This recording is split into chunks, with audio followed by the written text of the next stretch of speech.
So if you're a woman right now struggling with the idea of aging, I need you to stop and really think about where you're getting that idea from and why that's being taught to you, because I promise you none of it is based in any type of truth. Hey guys, what's up? Welcome back to my channel. If you're new here, I'm Hamali and I'm basically like your internet big sis. I tell stories, share advice, and talk about all the things that nobody wants to talk about. So I don't know if you guys have seen that trend that's going around on TikTok right now that's like women in their 30s, but that trend has got me in a chokehold. If you haven't seen it, I would highly recommend going check it out. It's basically just a bunch of women in their 30s showing off how absolutely stunning they are and how they're living their best lives. And it's moments and trends like these that make me so happy that social media is around, because this is something I think I needed to see when I was younger. I want to try out this new Supergoop Protectant. I need to figure out what my shade is, so I'm gonna go with this one. But yeah, anyways, this trend like makes me so happy because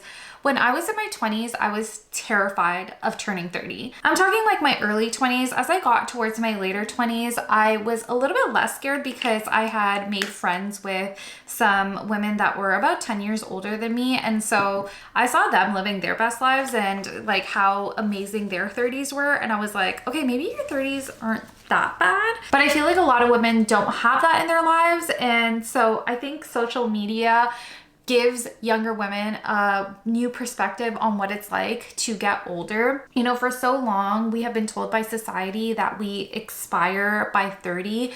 And that is honestly the furthest thing from the truth. Let me tell you something. I'm turning 32 this year and I have absolutely been loving my 30s. Like, you could not pay me to go back to my 20s, okay? That time of my life was a shit show. And I am very grateful for it. I think everything I went through in my 20s has given me the life that I have in my 30s, but I don't know, my 20s was just so chaotic. I could never imagine going back there because I honestly lived through some of the darkest times of my life. I think your 20s are used to do a lot of self-discovery, and in my personal opinion, healing. I feel like if you can start your healing journey in your 20s, that will set you up for a very happy life. Like, I think I was kind of forced into my healing journey in my 20s because of my PMDD. I really had to address a lot of, you know, emotional trauma that I had been through, because if I didn't, I was like dealing with these crazy mood swings. And at the time, I absolutely hated that I had to do that. It was just so hard to work through a lot of the trauma and heal my emotions and learn how to feel, especially coming from like a brown family where emotions and feelings were never talked about. So the whole thing felt very foreign to me. But I'm glad my body kind of forced me into that journey, because now in my 30s, I am truly living my best life. And I think your 20s is like when you can make a lot of mistakes and try a lot of different things. And I still think you can do that in your 30s, but I really truly think that that's what your 20s are all about. And I hate that in my 20s, I put myself through so much pressure to like try to have it all figured out, when in reality, that's just not how life works. But I think it's because, you know, we've been sold this rhetoric that women expire in their 30s, that life goes downhill after our 30s. So we need to like get married and have a baby and own a house and have our career going all before that age. And let me tell you something, that whole thing is a trap, okay? There is not a specific timeline you need to follow based on your age. Everyone does things at their own time and pace, and as you get older, things honestly do get better. I can say now in my 30s, I am like the hottest I've ever been, the most confident, the most emotionally and financially stable. Like, I truly have been living my best life in my 30s. And if you had asked me if this is what my 30s would have looked like at like 20, I would have laughed in your face. I would have been like, absolutely not. I'm probably gonna be like miserable and old and like hating my life. And it's just, it's so not true. And I wish I had someone tell me that in my 20s so that I would have just like relaxed a little bit. I think this idea that women have an expiration date is just very patriarchal thinking, and they do that in order to hold us back and hold us down and just keep us oppressed. Because as I've gotten older, I realize how powerful women really are. And I think society just doesn't want us to discover that power. Because if we did, we would literally take over the world. And what I've noticed is as a lot of us get older, we wake up to this bullshit that they've been feeding us and we're like, what the actual F is going on? And so we become more confident and start taking back our power, and we won't put up with any of that shit anymore. And people hate that. People hate a woman that is confident and smart and that knows her worth and that just really steps into her power. Which is why I think in a patriarchal society, they want women to get married young and have kids young, because that takes away their confidence and their power. When you're younger, you're naive. You will believe whatever society is telling you because all you want to do is just fit in. You're so much more easier to manipulate and gaslight when you're younger, especially when you've been taught from basically birth that men are leaders and women are less than. And it doesn't surprise me that a lot of men, especially older men, will say that they like women in their 20s, and they'll use this excuse of like, oh, because they're more attractive, they're like younger, their biological clock isn't ticking as much, and they're more beautiful, and youth is always better, blah, blah, blah. Which again, I think is such a lie. Because now that I'm 32 and I look at 18-year-olds, 20-year-olds, 22-year-olds, I'm like, what the hell do I have in common with them? So men that are in their like 40s, 50s that are going after these like 20-year-old girls, I'm like, what are you guys even talking about? Like school, like her first job, like what? I'm so confused as to like what you have in common. And I'm not saying like all relationships are like that, but I think a lot of them are very predatory because they know that women at this age are very naive. Like I could never look at a 22-year-old boy and be like, yeah, I'm like so into you. I think after you get past your 30s, sure, maybe a larger age gap can make sense because at that point, like I said, you're a little bit more developed, you know who you are, you've come into yourself a little bit more. But if you're like a 40-year-old man trying to date like a 20-year-old like girl, I think that's weird. That just tells me that there's something wrong with you because there aren't any older women that like you, because in order to please an older woman, you need to have your shit together. Like I said before, a lot of us come into our power. We start to become more confident. We're not as easy to manipulate. We don't want to put up with your bullshit anymore. We'll call you out on it. We'll make you work on yourself. And I think a lot of men just can't handle that. They just want a woman to be like submissive to them. And so they will go for younger girls because they are more naive and more likely to take any type of like abuse or gaslighting or manipulation. And it sucks and it's sad, but I think because of this content that a lot of older women are now putting out onto social media, you know, sharing their experiences about dating with men, especially like older men when they were younger, I think a lot more young women are starting to realize like what's happening and how they're being taken advantage of. And you'll notice that a lot of women now that get married young tend to divorce in their like 40s because they realize this whole system is made to work against them. Even a lot of women in their 30s are getting divorced. Like I have a lot of friends that got married in their 20s that are now divorced in their 30s. And it's because like, I think, you know, we're pressured so much to get married so young that we don't fully know who we are. And then when we start to realize who we are and what we actually want, we've already been married off, and it almost like gets us stuck. And to be honest, I'm not surprised that a lot of women end up getting divorced in their 30s and 40s because they realize this is not actually what I want. Like this dream that I've been sold of a marriage and, you know, having babies and all this stuff is a lie. It's like a way of exploiting my free labor, whether it's domestic or emotional. When I give advice to women in their 20s now, especially like early 20s, I think later 20s, again, you start to come into yourself a little bit more, you know a little bit more, but I feel like women in their early 20s, don't be afraid to be alone and do things on your own and just discover yourself. For me, I feel like I am so freaking like, I count my blessings. Because I met my husband really young at 22. I ended up getting married at 26. And honestly, like I've made another video about this, but I think I just got really lucky that my husband was someone that was willing to grow with me and that understood that there was work that needed to be done to unlearn like misogynic, patriarchal ideologies that were, you know, ingrained into us from a young age. But I don't think a lot of women have that type of man in their life when they get into a relationship really young or when they get married really young. And so yeah, luckily I had my husband that grew with me, but had it not been him, had I been with someone else, like that could have easily gone very wrong. And I very easily could have been stuck in a relationship that I wasn't happy in, all because I felt like at a young age I needed to get married ASAP because my biological clock was ticking, and who would want me after the age of 30 and blah, blah, blah, blah. Like those are real thoughts that went on in my head